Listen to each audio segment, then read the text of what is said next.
Muy buenas tardes a todos. El capítulo argentino del American College reinicia hoy, 6 de abril, sus seminarios que ya se han convertido en un clásico dentro de la cirugía argentina, de los martes a las 19 horas. Y para mí es un placer este seminario en conjunto con el Departamento de Cirugía de la Universidad de Colorado. Los dos speakers son los doctores Rick Schulich y el doctor Marco De Chiaro, el profesor Marco De Chiaro. I'm proud to introduce not only two top surgeons in the field of pancreatic cancer, but also two very good friends of mine with whom I share a very nice moment in my academic life. Esta es una visión del Centro Médico de Anschutz, sede de la Universidad de Colorado, donde he tenido la oportunidad de estar un par de veces visitando a estos distinguidos colegas. El profesor Richard Schulich nació en Rangoon, Burma. Su padre era diplomático americano. He was born in Rangoon, Burma, and he spent part of his youth in the Southeast Asian, especially in Thailand. Then he returned back to the US, where he graduated from engineering science at Johns Hopkins, where he also completed his medical career. He was a surgery resident and GI tract fellow. He then moved to New York just for 2 years, and then he returned back to Johns Hopkins, where he was one of the mentees of Professor John Cameron.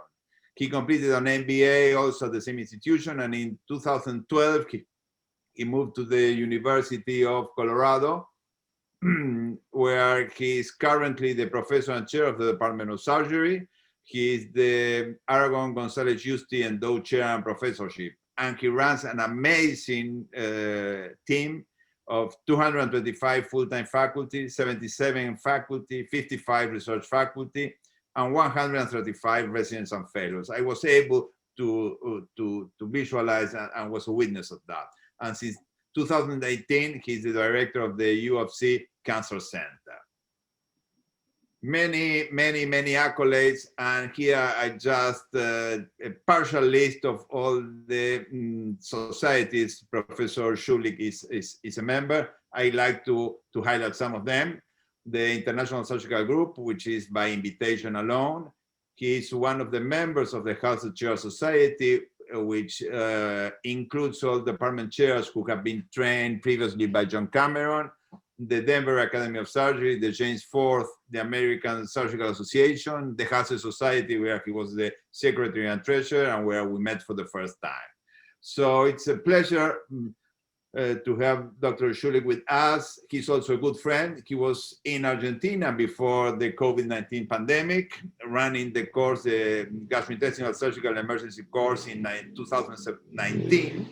And he was kind enough to invite me as visiting professor to his department, where we share very good moments with not only drinking beer, these are very small glasses, so don't worry about the pictures, and with Christina, who is a very good friend of my wife also, and of the whole family. So thank you, Richard, for accepting this invitation. Very kind of you. And Professor Marco De Chiaro, originally from this small town, which is in the suburban area of Pisa, which is called Lucca, if I'm not mistaken. He spent most of his medical life at the starting points in Pisa, where he graduated as an MD. He completed his residency in general and transplant surgery. He completed a PhD, and then he moved across Europe, where he worked at the Karolinska Institute. Everybody knows what we are speaking about, where he was associate professor. And in 2018, he was recruited, and he decided to go across the Atlantic Ocean to the University of Colorado, invited by Rick Schulich, where he's the professor of surgery and the current chief division of surgical oncology, and he also is the clinical director of the hepatopancreatobiliary program. He's a member, he's a good friend of mine also, and here we can see in the last American Surgical Association with Giuseppe Nigri, with whom we are programming a webinar with. I would like to introduce the moderators of this session, Professor Gramatica from Córdoba, a very well-known both locally, regional, and international HPV surgeon, and Professor Lucas McCormack from Buenos Aires, from the German Hospital. Gracias por aceptar la invitación y ahora les paso la palabra a ustedes para que hagan la presentación de los comentadores y un especial agradecimiento a la Asociación Médica del Hospital de Clínicas que nos ha brindado todo el soporte técnico, a Jorge, nuestro hombre de informática que le sacamos horas al sueño, y una mención muy especial a nuestra secretaria Clara, en nombre de toda la comisión directiva del capítulo. Gracias por tu dedicación y esfuerzo. Luis tiene la palabra. Hola a todos, gracias Alberto. Vamos a tener como comentadores a Juan Candia de Formosa, a Eduardo Casone de Mendoza, a Rodrigo Sánchez Claría de Buenos Aires. Y me corresponde hacer la introducción a nuestra primera conferencia. And Richard Schulich is going to talk about advances in the treatment of pancreatic cancer. And it's a good pleasure and an honor to see and hear this conference. Thank you. Thank you so much. Can you see my slides? Yes, perfectly. Okay, good. Yes, we can see. And one interruption short. The people can make a question in the chat. Las personas pueden hacer una pregunta en el chat. Todos los que quieren ir haciendo las pueden hacer y nos mandan las preguntas que al final vamos a hacer las preguntas de las dos conferencias. ¿Te parece bien, Luis? Perfecto, Lucas. Okay, thanks. So first of all, thank you so much for that very kind and generous introduction. It is always a pleasure to spend time with my good friends from Argentina. And I've known Alberto for many, many years, and we crossed paths so many times. But I would say in the last 10, 15 years, I've gotten to know many Argentinian surgeons. And of course, we've hosted several here at the University of Colorado through visiting scholars programs in the American College of Surgeons. So it's been a great pleasure. And of course, I've visited Argentina several times, and my daughter, my middle daughter, actually spent time at university in Buenos Aires and fully enjoyed her stay there. And we were able to visit her, visit Alberto, and tour around the country. It's a beautiful country, and I cannot wait to get back to Argentina when this pandemic slows down or goes away, hopefully. So in the next 20, 25 minutes, what I would like to do is, in general, talk about the recent progress in pancreatic cancer. And then Marco will follow that up with some more information, but more technical details about some of the things that we are doing at the University of Colorado and other centers are doing in terms of very aggressive surgery. But what my job is to set the rationale for doing this very aggressive surgery and just talk about a little bit of the history and where we are and where we need to go with pancreatic cancer. So these are my disclosures. So I think all of us understand pancreatic cancer is a bad cancer. In the United States, it's actually the #3 killer out of all the cancers now. And you can see, if you look at the recent trends for all the big cancers, most of them are actually going down in terms of age-adjusted cancer death rates. But a couple of them, like pancreas cancer, is still going up in terms of death rates in the United States. In 2021, we expect 60,000 new cases of pancreatic cancer in the United States and 48,000 deaths. Again, the #3. You're all surgeons, so I really don't have to spend much time, but for the trainees, I typically talk about distal pancreatectomy and splenectomy versus pancreaticoduodenectomy, or the Whipple procedure. What not everyone understands, at least in the United States, is we call the pancreaticoduodenectomy the Whipple operation. And many of the residents and even surgeons assume that Whipple was the first person to successfully do this operation in a patient. But I think all of you know that the first surgeon to successfully do a pancreatic duodenectomy was Walter Kausch.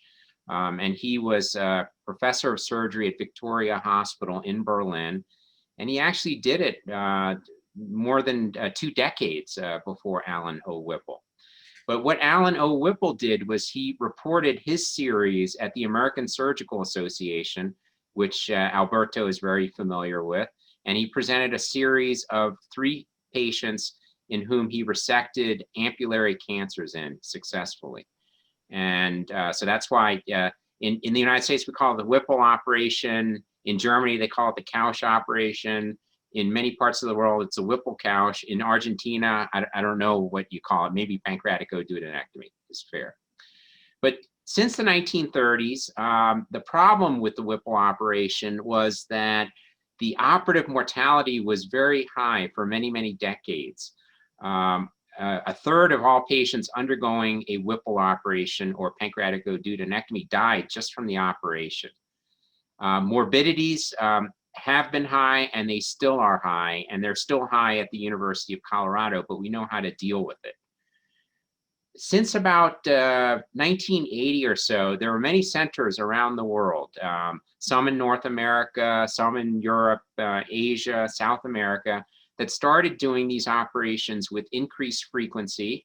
And the expert centers now have operative mortality rates of less than 2%. And there are many centers that have operative mortality rates now of less than 1% for pancreatic duodenectomy. But again, as I said earlier, morbidity, postoperative morbidity remains high. We just know how to rescue these patients much better, and we can prevent death from the complications from pancreatic duodenectomy.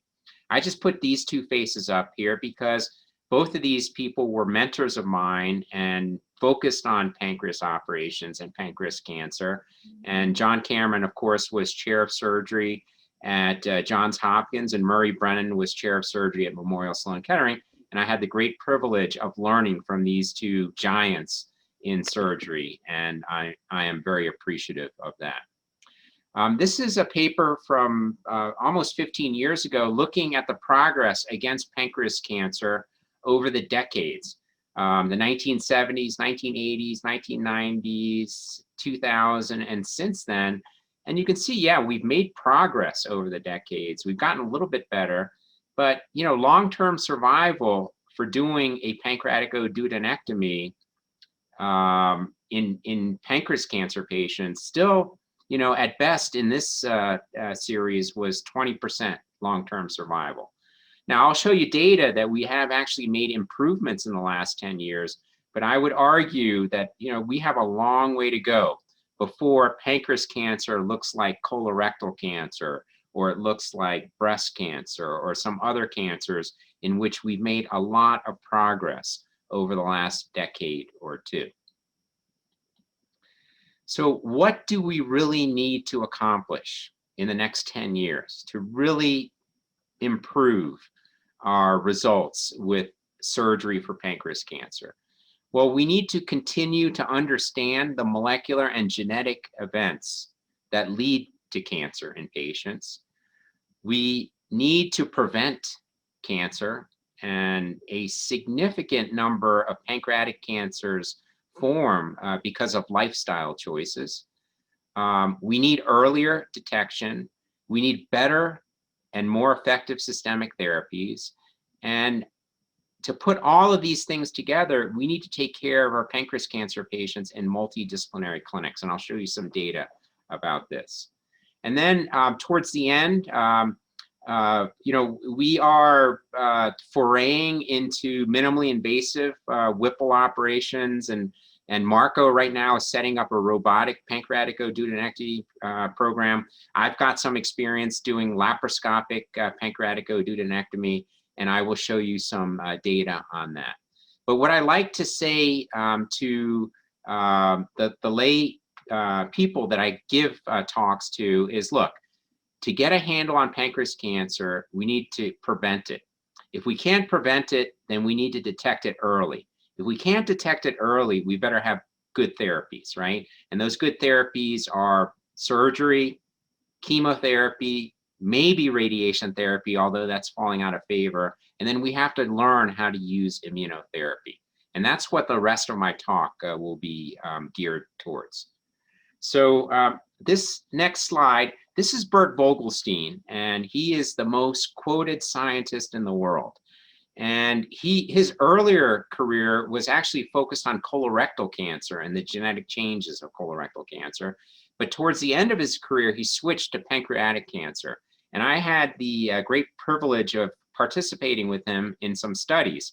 And in this study, he took our resected specimens at Johns Hopkins, and these are 24 patients, and he analyzed all the genes in the pancreas cancer from these patients. And what he found was that most of these patients with pancreatic cancer actually had a lot of genetic changes. We were hoping to find 1 or 2 or 3 genetic changes that most people had, but this actually did not bear true. And we found that, in one patient, there were almost 160 genetic changes, and at the minimum, there were 30 genetic changes, and the pattern was all over the map. So there was no, single major dominant pathways for pancreatic cancer. So pancreatic cancer really is not one cancer.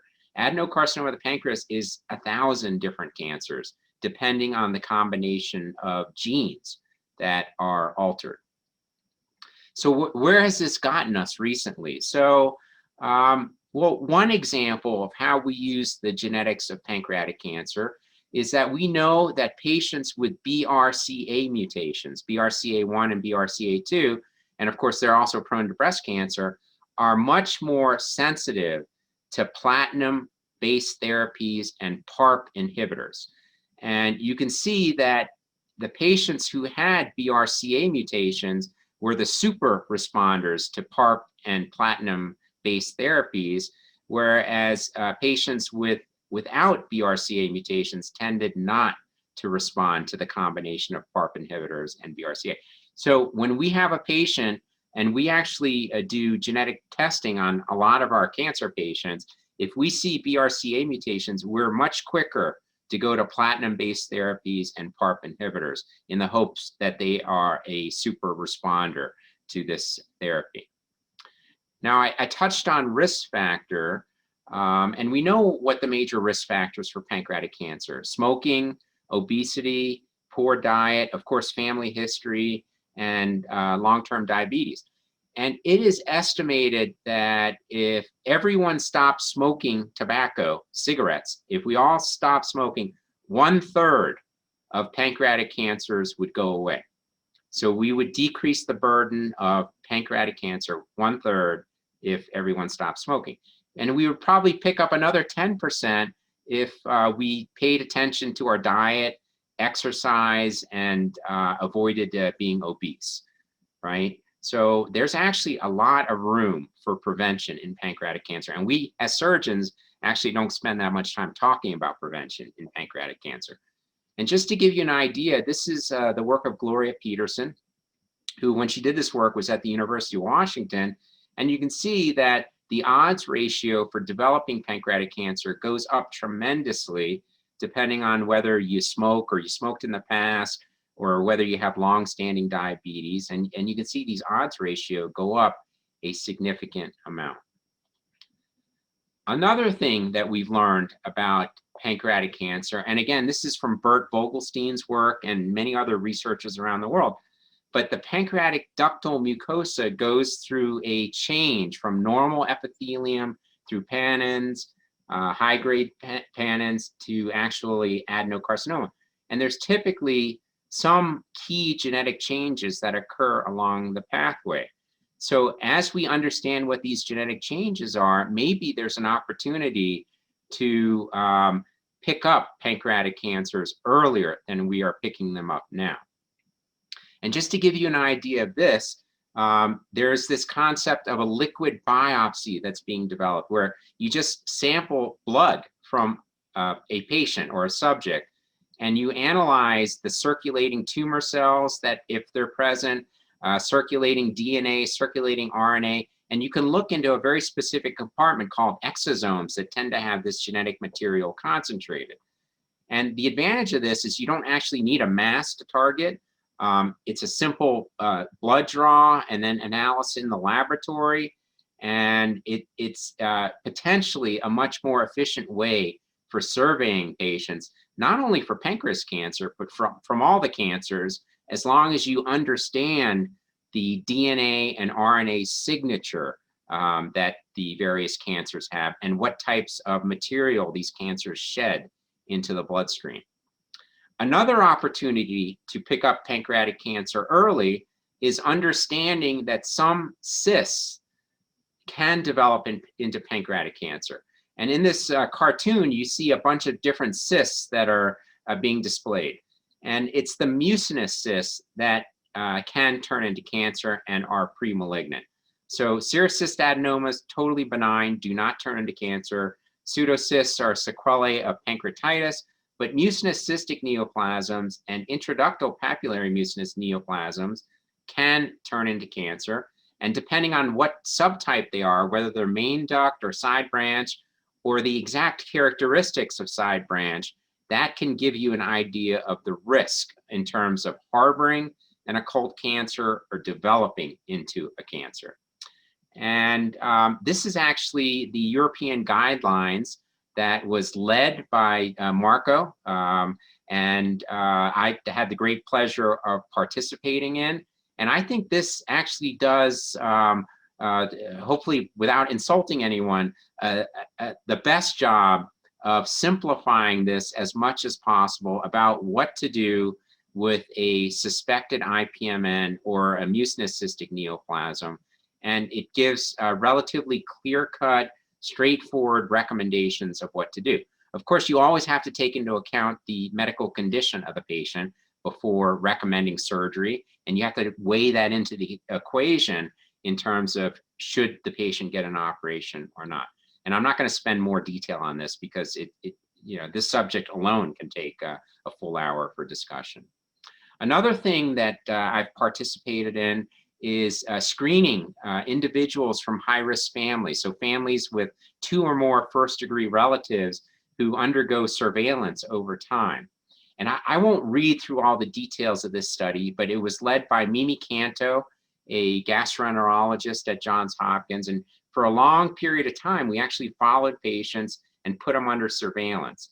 What we found was that if these patients were surveyed and they went to operation, and all we found was high-grade dysplasia, which is the ideal situation, these patients did extremely well.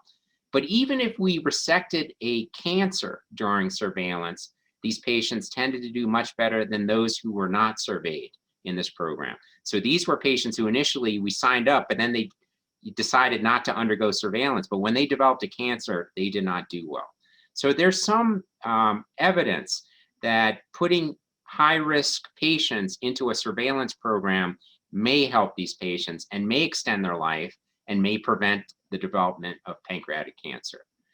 Actually, this morning I did a search about clinical trials on the NCI website, and I asked the question, how many active clinical trials right now are studying pancreatic cancer? Well, this morning the result was 352 trials. So I think the next 10 years are going to be really fruitful in terms of new therapies, new immunotherapies, new chemotherapies, new ways of treating pancreas cancer patients. Of course, this was a landmark study that came out about 1.5 to 2 years ago that showed that patients who got FOLFIRINOX paired with surgery for pancreatic cancer actually did much, much better compared to the older regimen of gemcitabine. And you can see that these 5-year survival rates are actually quite good compared to historical 5-year survival rates. And this 5-year survival rate is over 50%. And this one here is close to about 35%. And you can see median survivals were quite good. Now, when this has been reproduced around the world, the results weren't this good, but they still have held to be true. And what we have now with perioperative FOLFIRINOX and surgery is much, much better than the results we had even 1 or 2 decades ago. So we are making progress, but we still have a long way to go to get this to 100%. This brings me to some work that's occurring in Marco's and my surgical oncology lab, and we actually have a big immunotherapy lab in the Department of Surgery led by Yuan Zhu. And I won't get into the science here, but what he has discovered is a new pathway where you can block this pathway. And what the cancer cell does is it uses this pathway to block the response of T cells to kill it. So it's similar to PD-1 and PD-L1, and we are actually bringing this to developing this for human clinical trials, and that was one of my disclosures at the very beginning of the talk. Another area we're making a lot of progress in is in borderline resectable patients, and even patients that were considered traditionally not resectable. And again, there are multiple definitions that are out, and this is one that I was able to participate in. You'll hear a little bit more in the next talk by Marco, but all of us are becoming much more aggressive. You know, certainly the first step was doing venous resections, and now it's pretty standard at every major center to do a venous resection if it's needed. But now Marco is even pushing the boundaries, and we're even doing arterial resections, elective arterial resections and reconstructions to take care of these patients. This is information on our multidisciplinary model that we use at the University of Colorado. So we have a pancreas clinic, multidisciplinary clinic, that I just came from actually about an hour ago, that meets every Tuesday. And it's set up that we bring in new patients to this multidisciplinary clinic. They get CAT scans, they meet with nutritionists, social workers, whatever. And then the physicians, though, meet at noon, and we discuss each of the new patients. And then we devise a plan, and then we go and meet with the patients, and then we set things up.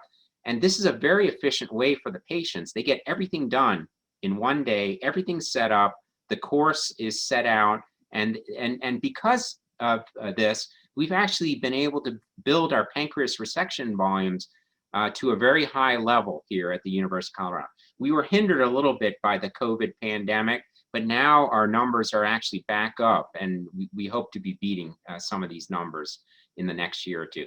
The other thing that we found is the number of patients in which we change the overall diagnosis or plan is about 1/3. So many of these patients would come in, they said, you know, the local team said we should do this, or that other team. We, in 1/3 of the time, say no. Actually, the first step is chemotherapy, you know, or something else. In the last couple of slides, I'm just going to talk about our minimally invasive program. I've had a lot of experience laparoscopically. Marco now is pushing the boundaries with our robotic pancreatic duodenectomies. And, you know, I don't have time to show a lot of the video, but this is probably the most important part of any pancreatic duodenectomy, whether it is a open or laparoscopic or robotic pancreatic duodenectomy. This is the part that gives the most morbidity and problems to the patient if not done correctly. So I'm just going to show this for a minute, and then I'll go on with my talk.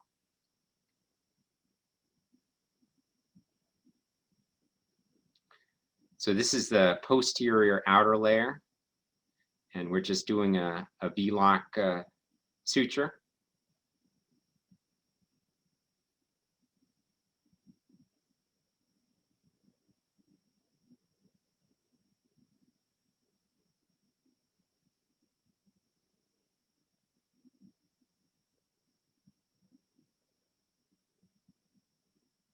And that's a stent in the pancreatic duct.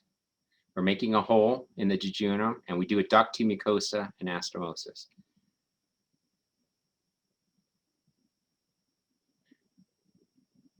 And that's 5-OPDS we use.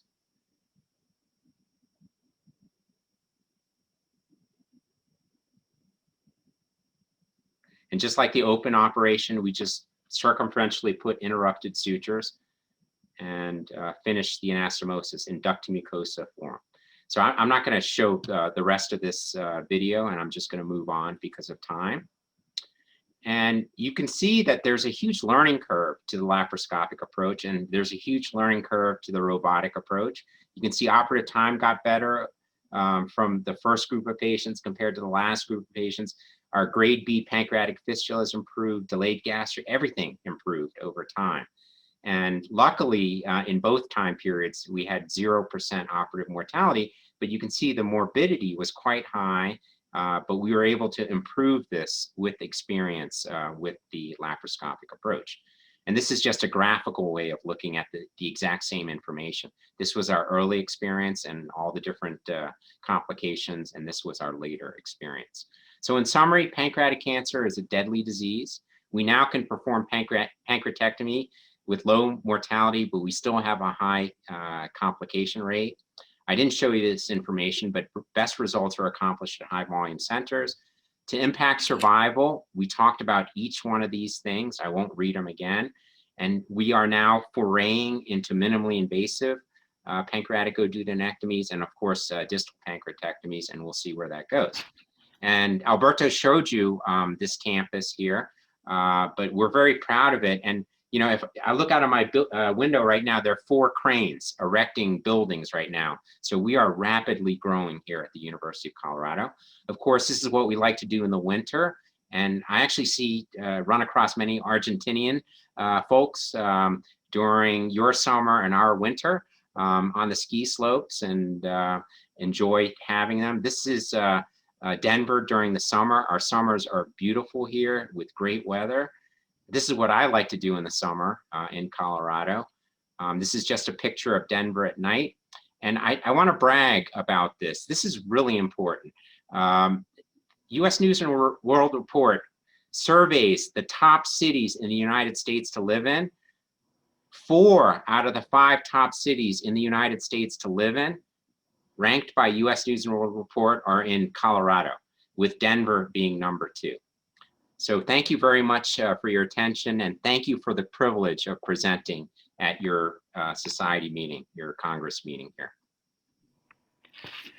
Thank you very much for your wonderful talk. So at the beginning, I was planning to visit the hospital, but at the end of the talk, I decided to go for holidays to your place. This is very impressive. It's really impressive. It was impressive talk, and we enjoyed this a lot. So we will move to the next talk, and then at the end we go for the questions. They're overlapping probably in the 2 talks. And Marco Del Chiaro, so he was already presented. So maybe you want to switch the this. Okay. Do you see my screen? I think you probably need to put the full screen with your PowerPoint. Yep. Because we see only a small part of your presentation. Yes, I will.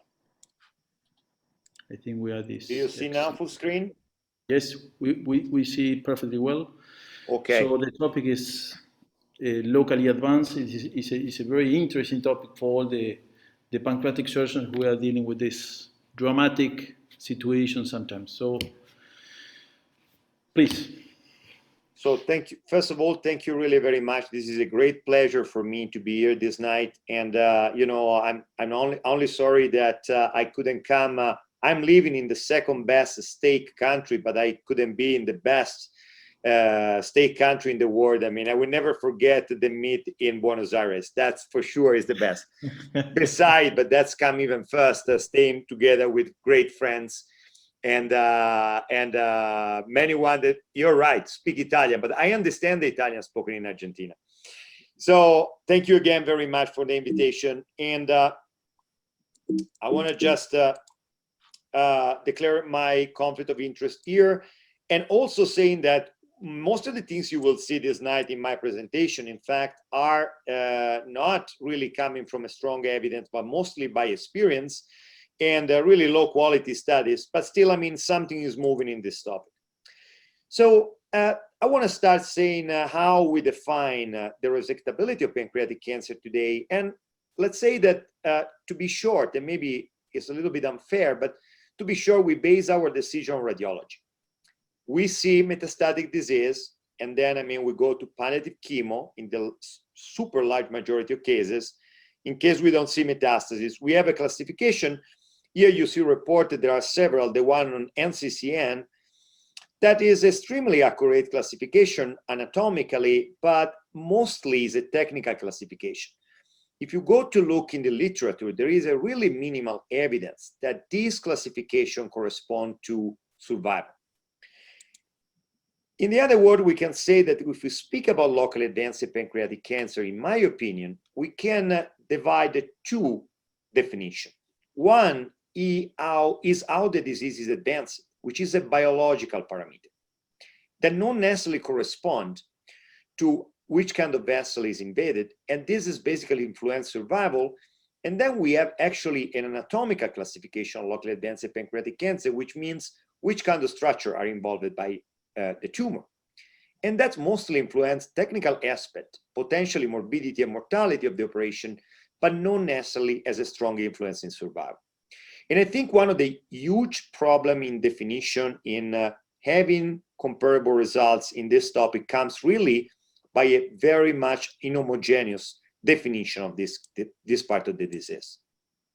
Now, my talk will be mostly focused on technical aspect, but there are a few things that I want to mention before to go there. The first one is really local state of pancreas cancer is a big problem.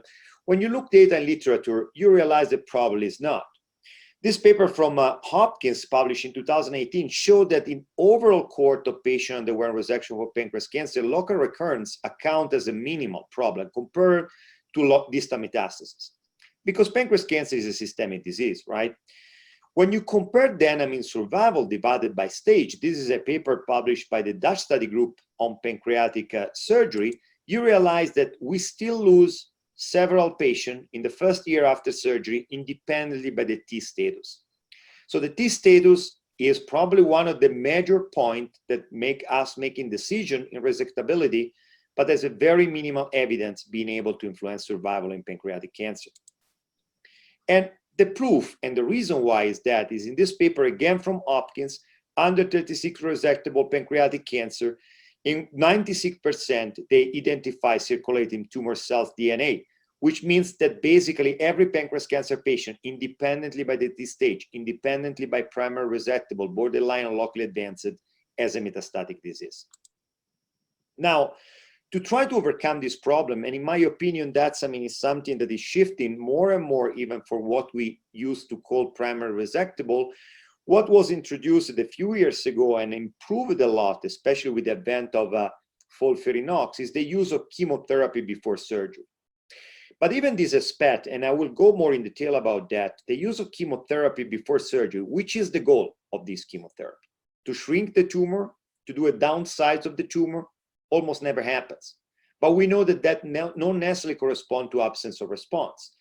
Most probably, in my opinion, has two important points. The first one is a biological selection of candidates. So basically, who doesn't progress means they respond. And the second one is that we know this kind of procedure can be associated with morbidity, so giving chemotherapy before surgery guarantee us to give to the patient the best treatment, combination of chemotherapy and surgery, and not at the risk that the patient cannot receive chemotherapy because too tired or impaired by the operation after surgery. In my opinion, this paper from the group of MGH and especially from my good friend Cristina Ferrone changed really the perspective of pancreatic cancer in the last year. What they basically show is that even when you don't have a radiological response, so when still the tumor remains locally advanced or borderline resectable, going to the OR allowed them to have a 92% R0 resection in patients that were otherwise considered still borderline or locally advanced. And we try to do a mathematical exercise. Those numbers that you see are not real, are just extrapolation by data from literature. And we calculate that from 2001 to 2015, in United States, were calculated 254,000 new cases of pancreatic cancer. And if you just exclude patient by absence of radiological response, probably you could exclude by potential surgery 40,000 patients that could have a pathological response. For this reason, one of the flowchart that can be proposed is whenever you have a patient with a tumor that doesn't progress under neoadjuvant treatment, in case that technically feasible, probably surgical exploration, once the patient is fit for this kind of surgery, should be considered. This is another proof that we did a few years ago before I moved in the United States. This is a paper we published with one of my PhD students in 2019, showing that the all survival, including not surgical patient and surgical resected, borderline locally advanced, had no difference in survival. So wherever you see the problem, the classification we have now doesn't correspond necessarily to prognosis, probably to technicality, but not to prognosis. And also when you go to touch arterial resection, in the last year, you start to see some interesting results. Here on the left, you see our experience at Karolinska. You see a huge experience in France, published in 2019. And this is on the right, is experience of Mayo Clinic. I have to say that now, to be updated on these slides, there is a very recent paper from Heidelberg showing more or less the same kind of results, but with bigger number of patients. So I want to go now in some technical detail because, okay, let's admit that maybe the local stage of disease doesn't affect too much survival, but what about complication? What about technical feasibility of those resection? And I will divide by, simplicity in vein involvement and arterial involvement. So for vein involvement, we have a few simple principles here. One is never use prothetic graft. The other one is to try to do the anastomosis, avoiding any tension, no kinking, no use of interposition graft in general, including autologous graft. And a very important point that if there is an involvement of the jejunal branches in the mesenteric root, not necessarily we consider that a contraindication to surgery. So this is the approach that we do to try to avoid in all the cases the interposition of the graft. We do basically a full cuttle brush maneuver, mobilizing all the bowel, taking control of the origin of the SMA, then doing an artery first approach. So the SMA, as you can see in this picture, is cleaned before to take it out the tumor from the vein. So at this point, the tumor is attached only by the vein is double clamped, and an end-to-end anastomosis is performed. With the cuttle brush maneuver, the advantage is that you can pull up the bowel as much as you want. So even if you have 7-centimeter vein, generally, if the patient is not obese or very complicated, you can do an end-to-end anastomosis. What about when the tumor is infiltrating the mesenteric root and the branches? Well, this is also not necessarily as a contraindication. I will show you a few cases. So generally, which is our attitude is to try to clamp selectively all the branches, excluding the bigger, and then if the bowel doesn't change, reimplant onto the bigger branch. You see here a case, this is the portal vein, the splenic vein, the inferior mesenteric vein, and you see here one of the branches reimplanted end to end. This is another case of a tumor. You see here the picture pre-FOLFIRINOX. Basically, the SMB is disappeared. You see that after FOLFIRINOX, the situation locally remained very similar. But one of the important things here is that there is a small branch in the root that we identify and we reimplanted, but mostly we also saw an hypertrophic inferior mesenteric vein going basically before the confluence with the splenic, where we could save during the operation. And that, in my opinion, probably would allow us to do even a resection without any reconstruction. In a worst scenario, if this reconstruction doesn't work, most probably this vein could sustain the venous circle of the bowel. This is another case, very similar to the previous one. You see here the root of mesentery completely skeletonized. These stitches are made to prevent the lymphatic leakage. One of the jejunal branch reimplanted of the SMB very distally. You see that the splenic is up there. The inferior mesenteric vein is preserved, and here a colonic vein is also preserved, trying to guarantee eventually an additional backflow circulation from the bowel. What about arterial involvement? Well, I personally prefer to avoid the preoperative radiation for risk of possible complication on artery. We generally try to avoid prothetic graft. Total pancreatectomy could be an option, and I think this is a debatable argument. My personal preference is that to avoid any possible pancreatic leakage, even if, to be honest, in the majority of those patients, the pancreas is hard, so the risk, honestly, of leakage is pretty limited. I generally like to have antibiotics and antimicotic after resection, just in a vascular surgery procedure, considering that this is a GI procedure associated, so it's not sterile. Generally, I like to have heparin after surgery for a couple of weeks and then aspirin after. I generally don't like to have epidural anesthesia because of hemodynamic effect of epidural. And also if you need to heparinize the patient, that could be a problem. And also, whenever possible, I try today to do biopsies of tissue around arteries. And if it's not needed, I avoid arterial resection and doing divestment. This is an example. This is a patient with a large tumor, basically involving all the major arteries and vein and remaining stable radiologically after neoadjuvant treatment. And you see here, that was a subtotal distal pancreatectomy with a patch resection of the superior mesenteric portal vein and a patched ear with a gonadic vein patch and skeletonization of the SMA and the celiac trunk. You can see the aorta down here. This is another case in which the tumor was very central in the neck of the pancreas, so involving basically hepatic artery, SMA, and superior mesenteric portal vein. You see here the skeletonization of the celiac trunk, the hepatic artery, the SMA. You see here the left kidney vein, the aorta, the caval vein, and here the SMV is rebuilt with a direct anastomosis with the portal vein. The vein generally doesn't come out even after response to chemotherapy, but artery, in most of the cases, I have to say, after FOLFIRINOX, is actually possible to avoid an arterial resection. There are cases in which that doesn't happen. This is another case similar to the previous one. And you see that in this case, the SMA was possible to be cleaned. You see here even the mediocolic artery. Again, the SMV and terminal end-to-end anastomosis with the portal vein, but the hepatic artery needed a resection. That's very important. Whoever approach divestment need to be ready eventually to do an arterial resection if that doesn't work. And sometimes that can happen even by injury that you make in the artery when you do the divestment. This is another case in which, in contrast, very similar to the previous one, the divestment worked very well. You see here the celiac trunk, splenic, and hepatic artery, the SMA completely skeletonized 360-degree, left kidney vein, SMV, end-to-end anastomosis with the portal vein, and we spare, in this case, the left gastric vein. Another case here, very particular. This patient has infiltration potentially of SMA, of a common hepatic artery from SMA, of full the celiac trunk, and the portal vein. Results, we basically took out the celiac trunk because it was not giving any branch to the liver. We did a total pancreatectomy. This is the SMA, even it seems to be the trunk here. The SMA is going down. The hepatic artery was possible to be divested completely by the tumor. And here you see the end-to-end anastomosis between the portal vein and the superior mesenteric vein. When hepatic artery need to be reconstructed, one technique is the one I showed before, end-to-end anastomosis.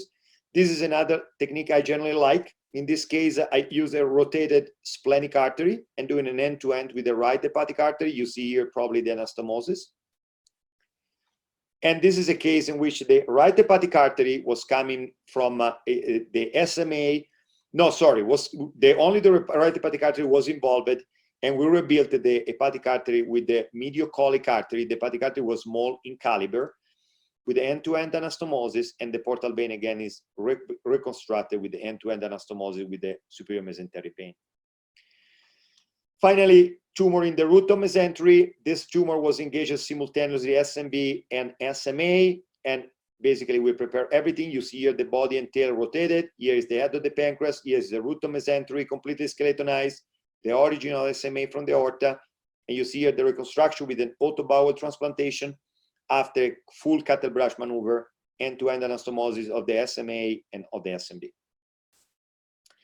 When you look at the results, the short-term results of those procedures, we saw already before the long-term results, the data are very, very different in different institutions. And I think here we compared, actually, we wrote even a letter to the editor, me and Dr. Schulich. We compared the data of Mayo Clinic, published basically in the same period of time in Karolinska. And I think one of the major issue here is first selection of patient. You see already yourself, the number are very different. So we are extremely selective in selecting patient for arterial resection. But a couple of things I think are interesting. So we never use basically radiation for those patients. In contrast, the Mayo Clinic experience was extensively used. And we generally did the total pancreatectomy, was almost never used in Mayo Clinic. Plus, we never use prothetic material, and several of those patients in Mayo Clinic experience use prothetic material. Of course, this is not a study. These are just comparing two papers, so it's just arguing. But I think that probably part of the mortality was related to this difference, but mostly I think in selection of the patient. One of the problem and one of my idea regarding, the vascular resection, and we know very well that vein is not anymore a debate, artery still remain debatable, especially for the risk of mortality, which is reported between 3 and 10%. But really one of the things that I think we should start to think as a surgical oncologist, the real problem is it worth or not? Do we have a chemo that can control the disease or not? Because if it's worth, it's not impossible, and we need to learn. Here is a provocative table showing how many transplants are done in the United States per year. And transplant, at least, they have 2 vascular anastomosis. But even when you look, liver transplant, and including even children transplant, you see that the risk of vascular complication is very low. So if it's a technical issue, we need to solve it, because it's possible to do arterial and venous anastomosis with a low morbidity and mortality. What we need to look for if it's worth, and eventually for who is worth or not doing an operation like this. How can we then, considering we don't have a help of radiologists, select patients for doing these operations?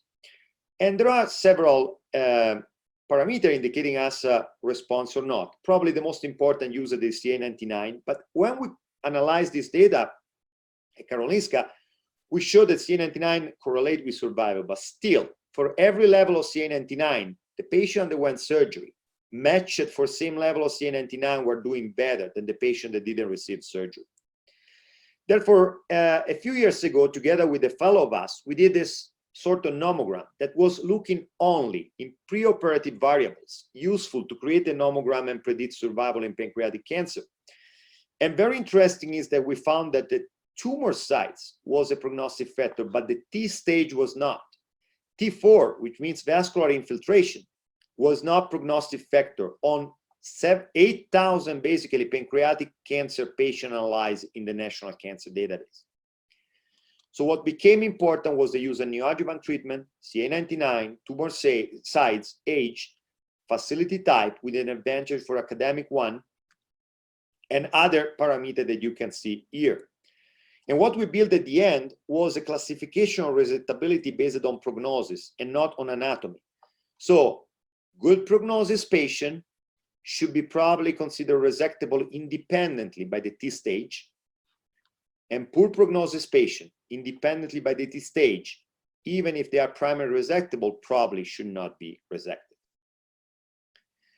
Very recently, another Schulich, which is Alex, did a really great job showing, and actually we were granted for this job, and we are now open a multi-center trial, found that the coagulation parameter, especially tag angle, can correlate with prognosis of pancreatic cancer. And if you think how much is the risk of thromboembolism in pancreatic cancer, it's pretty logical to think that coagulation is impaired by the presence and the extension of the disease. So that is a very important, and I think is something we are counting a lot on, parameter that probably in the future will help, maybe more than CA19-9, to understand also is responder or not to neoadjuvant and would deserve this kind of operation.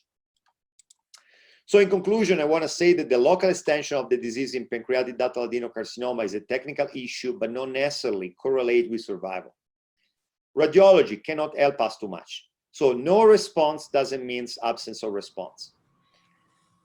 Considering the possibility of silent radiological response, every patient fit for surgery that doesn't progress under neoadjuvant treatment and technically feasible probably should be explored with the potential intent of resection. If vascular resection should be done, probably prothetic graft interposition should be avoided. As well, in my personal opinion, that's a personal opinion, so I don't have evidence on that, radiation probably is better to be avoided for the risk of arteritis and then potential risk in the vascular reconstruction. And I think that with the improvement of efficacy in neoadjuvant treatment, resectability criteria should be more based on tumor biology than to anatomical detail. And there are primary resectable lesions that probably should never be resected, as well as a locally advanced that probably deserve resection for their good biology. I think that the improvement in neoadjuvant treatment and better patient tumor selection could improve survival in this group of patients. I also invite all of you, this is a project we did a couple of years ago together with the University of Amsterdam and the University of Colorado. We made an app, so every one of you is free to download for free from the App Store. And that's included the more updated guideline in chronic pancreatitis, cystic neoplasm, minimal invasive pancreas, and there are a few interesting pancreas calculators. And thank you very much for your attention. Thanks for your wonderful talk, Marco. Really impressive, and the presentation and the pictures from the operation room that you show is like an atlas of anatomy. It's very impressive. So probably we move to the guests that we have from different parts of the country, that from Formosa, from Buenos Aires, from Mendoza. Maybe any of you want to make a comment about the talks?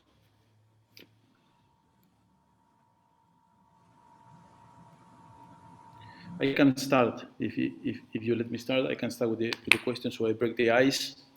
So is there any, in this setting that you just come to us, is there indication that that we go to the OR to make a pancreatoduodenectomy or resection of the tail of the pancreas without preoperative chemo? So it's always needed, so it's standardized, or still we have some subgroup of patients that we can move to the OR without the biopsy and neoadjuvant therapy? Yeah, so I'll take first crack at that. So the answer is yes. I think there are certain situations where you should go straight to the operating room. But I would have to say that the great majority of our patients diagnosed with pancreatic adenocarcinoma get neoadjuvant preoperative chemotherapy. But there are some patients that you look at and you just know, you have an 82-year-old who looks okay, but won't look okay after, aggressive neoadjuvant chemotherapy. And sometimes we decide in those patients, they typically have a resectable cancer. We just go to the operating room, take it out, see how they do, and then maybe decide about adjuvant chemotherapy first. And the rationale behind that is, look, what gets you the most distance from your therapy in terms of treating the patient? It's probably the operation, right? But in anyone who can tolerate well neoadjuvant therapy, we tend to give neoadjuvant therapy. Now, sometimes there are patients where, somebody's tried to biopsy it twice and everyone knows it's a pancreatic cancer. We just can't prove it, right? And so I think that's another situation where it's okay to go to the operating room and do a Whipple or a distal without biopsy proof, right? And you have to have a conversation, obviously, with the patient. You have to rule out autoimmune pancreatitis by checking IgG4 levels and all that kind of business. But you say to the patient, look, there's a 95+% chance you have a cancer. It's resectable. We can't prove it. So we have to do the operation to take the mass out and to probably treat you, but also to make the diagnosis. So I think those are two cases where it's okay to go directly to the operating room. Marco, do you agree? Absolutely.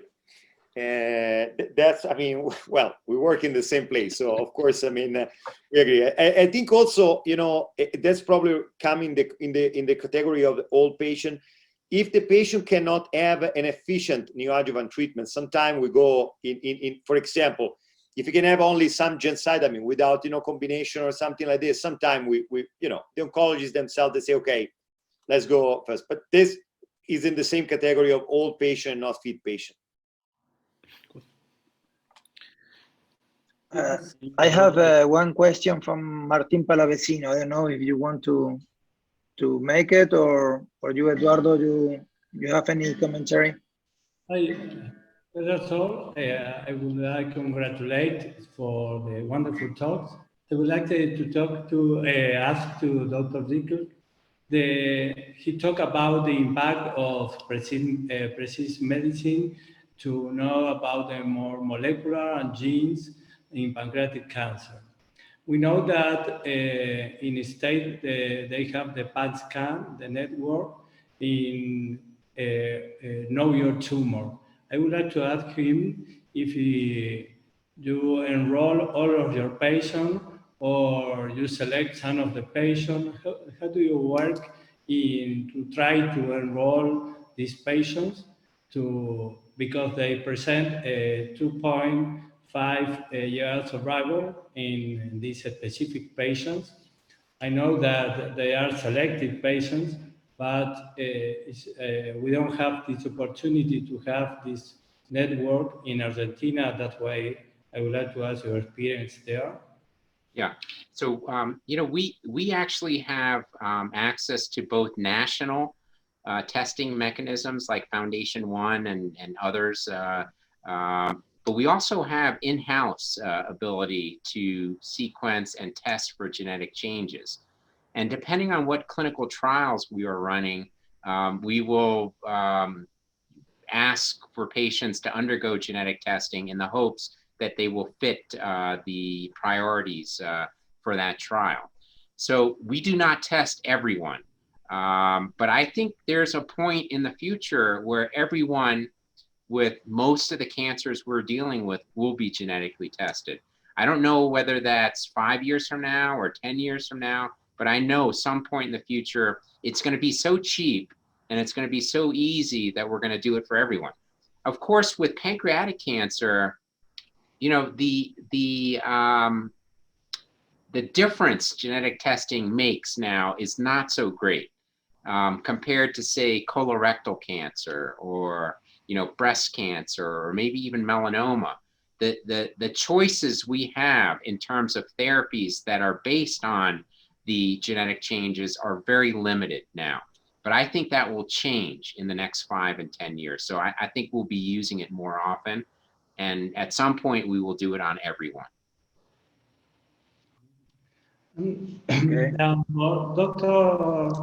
Marco De Chiaro, I would like to ask you because in general, when you talk about locally advanced pancreatic cancer, or when you have to do base resection and combination with arterial devisement or arterial resection, you present in your videos a very carefully dissection and stent look like a stent lymphadenectomy.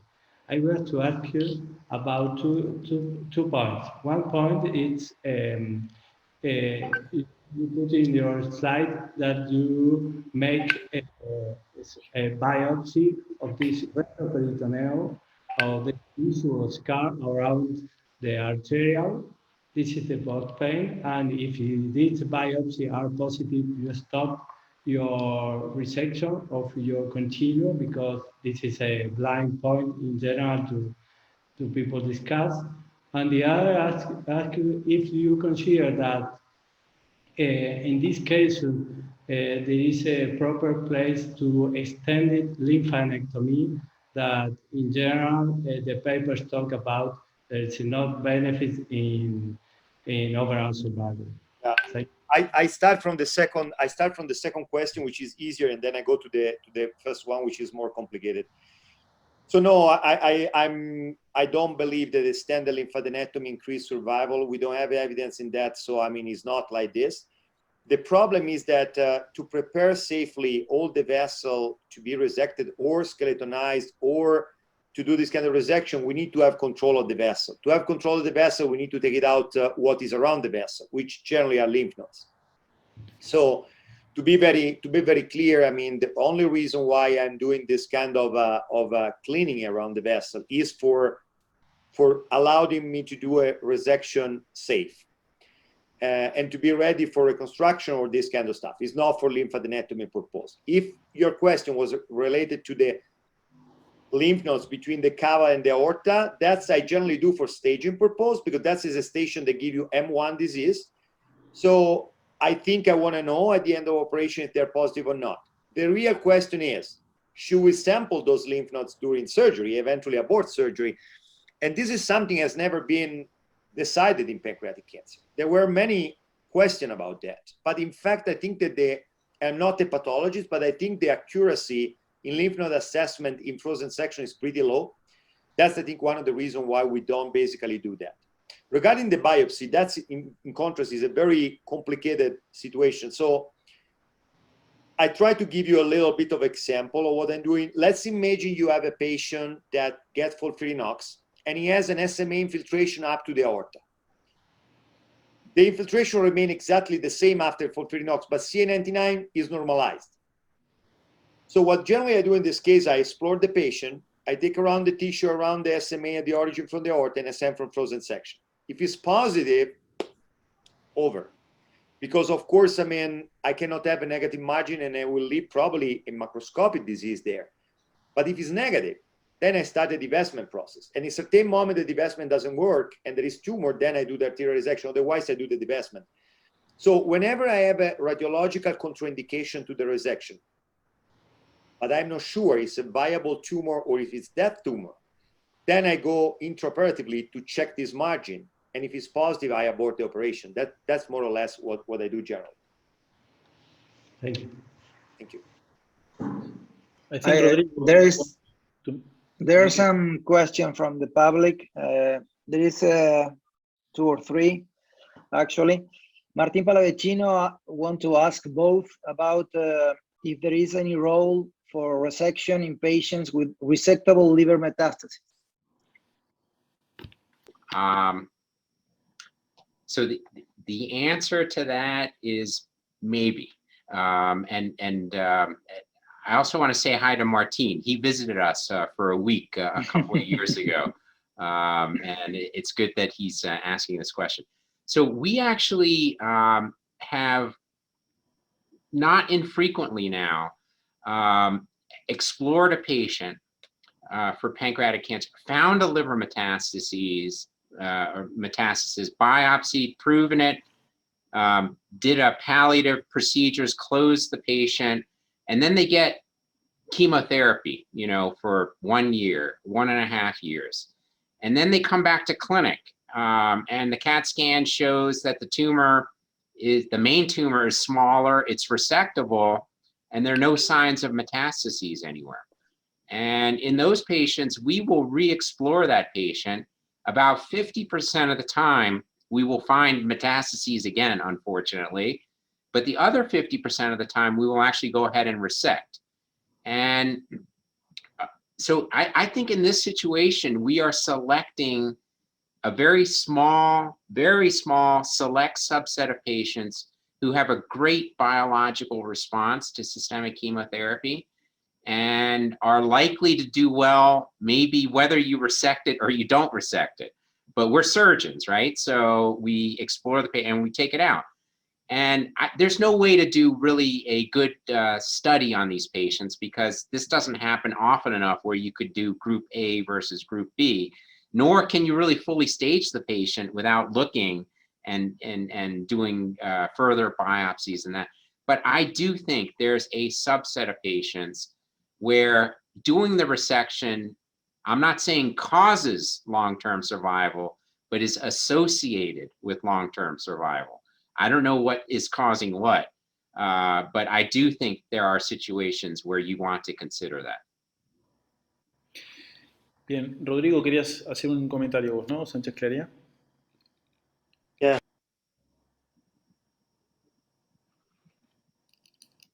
No se te escucha, Rodrigo. Sorry. Thank you very much for the talk. I enjoyed it a lot. I have one question that I divided in 3.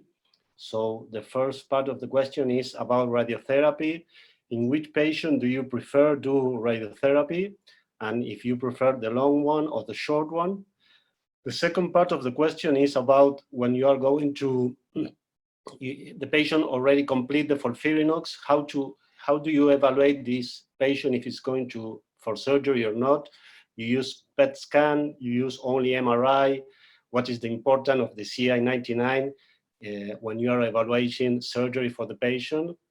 And the third part of the question is about if you are already in the OR and you realize that the patient is not resectable, probably for infiltration of the SMA or whatever, what do you do in that kind of surgery? Do you use radiofrequency or intraoperative radiotherapy?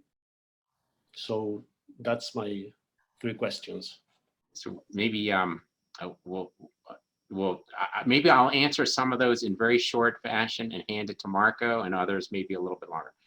So radiotherapy. So I used to be a very big fan of radiation therapy and used it for the great majority of my patients in neoadjuvant fashion. I have to say Marco has had a big hand in converting me to a different religion. I actually do not use preoperative radiation therapy anymore. I do use it post-operatively if I have a positive margin somewhere, or if the pathology results change, right? So Marco actually has led a couple of big papers and projects that we're about to publish, and he'll have more information on that, especially with arterial resection. In terms of working up the patient, we never use PET scan. I think PET scan is very, very inaccurate for pancreatic adenocarcinoma, and so we don't use that.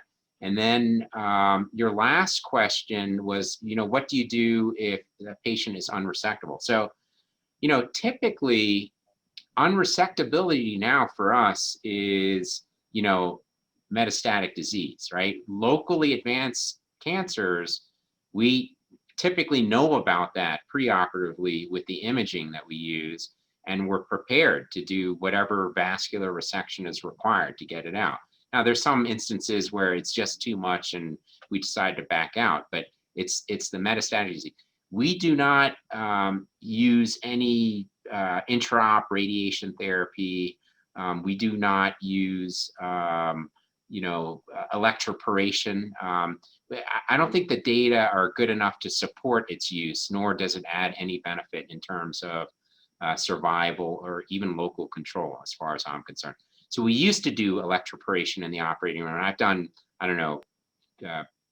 15 cases or so. I'm not impressed with the way it works, nor the data don't show that it works either. But what I do in these patients, if I've opened them up, and we're talking about a pancreatic head cancer, if they don't have a metal stent in place, then I might do a biliary bypass. If they have a metal stent in place, I don't do a biliary bypass. Many times I'll do a gastrojejunectomy because about 20% of patients will run into problems with gastric emptying issues. So a gastrojejunectomy is so easy to do, and it doesn't take very long. I just go ahead and do that. And the third thing I do is I always take out the gallbladder because anyone with stents and whatever, they may get cholecystitis down the road if they still have their gallbladder in place. And the fourth thing that I do is a celiac nerve block. So I inject the celiac plexus on both sides of the celiac artery with 50% denatured alcohol. And typically that gives good pain relief for at least 6 months. And Marco, you probably want to comment on the radiation and other maneuvers. Well, let's say that, I'm very biased. I'm European. You know that in Europe 20 years ago, we published in New England, that was in adjuvant setting. But since then, basically in Europe, we stopped to use radiation for pancreas cancer, almost. So, I really don't think, whatever perspective you look, radiation has never been shown efficacy in pancreatic cancer. Beside that, I'm afraid, and this is again is completely not evidence-based, but I'm afraid about possible consequence when you do divestment or reconstruction. So let's say a patient come to me and he got radiation before, I go to surgery. I don't have any reason to don't do that. But if I should decide to give him radiation and then doing this kind of operation, I prefer don't doing. I don't see survival advantages. I see theoretical potential major risk. So, but that's again is a personal position, and I don't have a really. What I can tell you, we went through the data of the American Cancer Database, and we didn't find any advantage in giving radiation versus not giving radiation. So the results were similar, and we had more 90 days post-operative mortality, but we don't know the cause because that is the data that is not contained in the database. So I'm not sure that the reason was necessarily radiation. And plus, there's been a recent trial that's been released, the Alliance trial, that shows no benefit for neoadjuvant radiation therapy. So even though I was a believer in it, I don't believe in it now. That's my fault. Marco, a short question, Marco. When you are dealing with this locally advanced and you have to go for vascular resection, you are always afraid of this small bowel and colonic congestion. So do you have sometimes the need to clamp the SMA for a while to avoid the backflow through the vein? So, There are some indication to go for some kind of bypass, from a mesocava bypass or something like this? so this is actually an excellent question. And the technique I show, basically, I think, I did really hundreds of those one with this technique now. And honestly, I didn't have a single problem.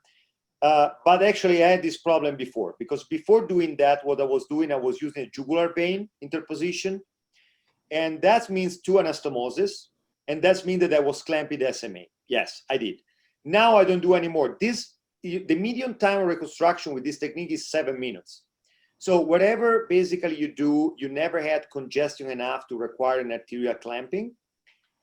But I agree with you that if you put a graft, probably you need to clamp the SMA, because otherwise you will have a really huge congestion. So the answer is no, using this technique. If you use a graft, probably in the majority of cases, yes, because at least even if you are very quick, you double the time because you have 2 anastomosis. So clearly, and then, you need to check the geometry, being sure it's not rotating. So I think that's definitely make the operation much, much more complicated.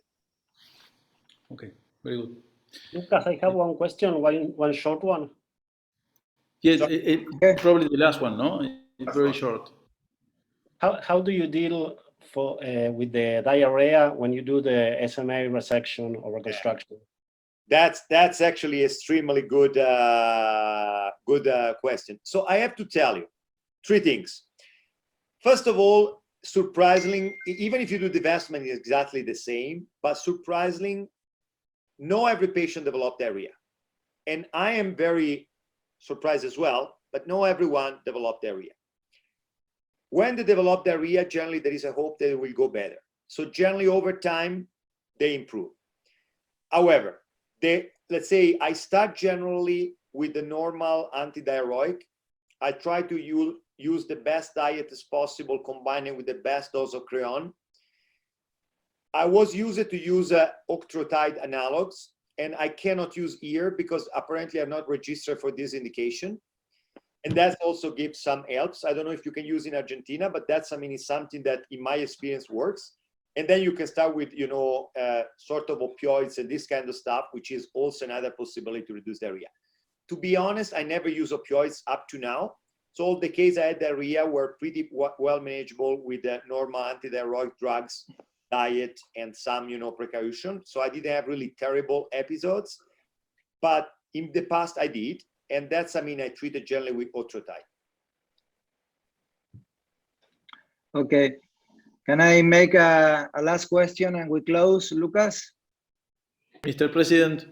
The last one, and then I close the session, please. Okay. Go ahead. I know that in France, Juan Giovanna and Del Perot are making some research trying to identify which tumors are going to respond to any particular chemotherapy. Are you doing any research like that? Are you advancing something like that, or do you believe in that, or Yeah. maybe you're? Yeah, okay.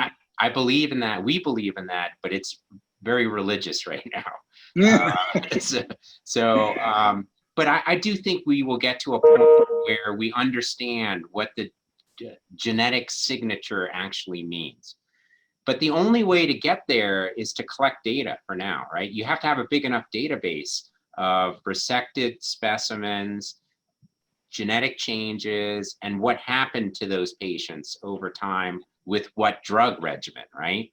And it's very complicated and involves, multiple levels of informatics and statistical analysis and all that. But the first step is to collect the data. And even if we start collecting a couple years ago and we collect for another couple years, we may not have enough data. But at some point, we will have enough data and we'll be able to analyze it and make heads or tails out of it. So that is the future. And, you know, I do think that's what will happen. And rather than treating every pancreas cancer patient like they have the same disease, maybe we take all patients with pancreas adenocarcinoma and say, you know what, there are 12 general categories of pancreas adenocarcinoma, and we should take 12 different approaches. I think that's the future. Thank you both. Thank you. Okay, Alberto. Bueno, muchas gracias. Thank you, Rich and Marco. We have enjoyed 2 fabulous lectures and a real state-of-the-art conferences. Un agradecimiento especial a todos los que están del otro lado de la pantalla, a todo nuestro auditorio. Me pone muy contento porque haber visto la lista de participantes a lo largo y a lo ancho, no solo de nuestro país, sino de nuestros colegas de Uruguay. Ha habido representantes de Paraguay, de Venezuela, de México y algunos de Brasil, vi en el listado. Así que bueno, gracias a ellos que son los que nos permiten y nos fuerzan y nos estimulan a seguir en este camino.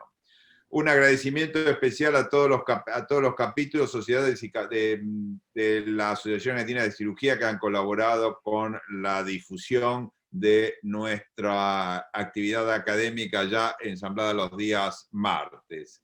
Un agradecimiento especial a los doctores Gramática y McCormack por la excelente tarea y el peso de la responsabilidad de manejar el seminario, y a los doctores Candía, Casone y Sánchez Clariá por sus comentarios tan apropiados. Last but not the least, I would like to especially thank Rich and Marco. Thank you so much for spending 1.5 hours with us and letting us have the opportunity to profit from your knowledge and expertise. So looking forward to see you really very, very soon, and our best regards to your family. Con esto damos por finalizado y los invitamos 20 y 27 de abril a la sesión conjunta con el capítulo uruguayo del American College, cuyo gobernador, el doctor Taruselli, también está presente. Así que bueno, estamos preparándonos para eso. Muchas gracias a todos y damos por finalizado. Thank you, Rich. Thank you, Marco. Thank you. Thank you. Bye-bye. Congratulations. Thank you. Bye. Bye.